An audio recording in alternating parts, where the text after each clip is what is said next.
The latest on the confirmation hearings for President Trump's nominees. Senior political correspondent Rachel Scott tracking it all in Capitol Hill. Good morning, Rachel. George, good morning to you. And it was a marathon day of confirmation hearings right here on Capitol Hill. Three of President Donald Trump's most controversial nominees facing tough questions, and not just from Democrats, from Republican senators, too. Robert F. Kennedy Jr., Trump's pick for health secretary, facing tough questions from Republican Senator Bill Cassidy about his history spreading misinformation about vaccines. Your past of undermining confidence in vaccines with unfounded or misleading arguments concerns me. Cassidy, who is a doctor, repeatedly asked Kennedy to outright reject claims that two vaccines cause autism. Kennedy would not.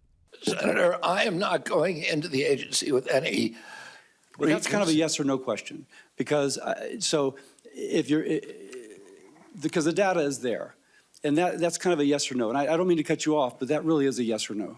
If the data is there, I will absolutely do that. Cassidy, a key Republican vote in the Senate, was not satisfied, making it clear by the end of the hearing he was, quote, struggling with the nomination. Across Capitol Hill, Tulsi Gabbard, Trump's nominee for Director of National Intelligence, defended her 2017 meeting in Syria with dictator Bashar al-Assad. I have no love for Assad or Gaddafi or any dictator. But the hearing turning heated about her past support of Edward Snowden, the former NSA contractor who leaked sensitive intelligence secrets. Your answer, yes or no, is Edward Snowden a traitor to the United States of America?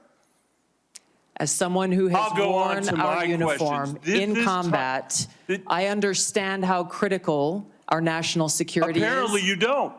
Meanwhile, Kash Patel, nominated to lead the FBI, pressed on his own words that he wants to go after President Trump's political enemies.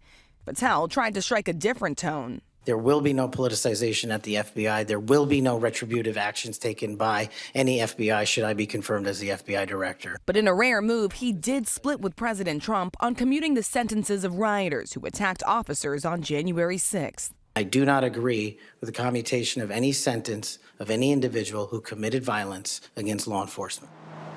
Yeah, that was a rare break from President Donald Trump. So any of these nominees can only afford to lose 3 Republican senators. And the question now is, were those moderate Republicans reassured and satisfied by what they heard during these confirmation hearings?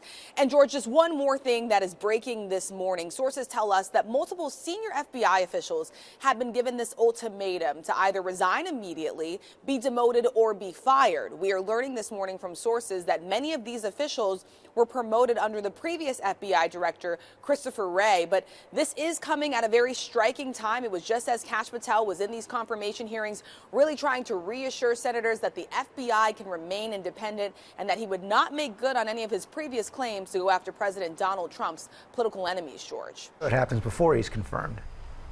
Before he was confirmed, right, George? Rachel Scott, thanks very much.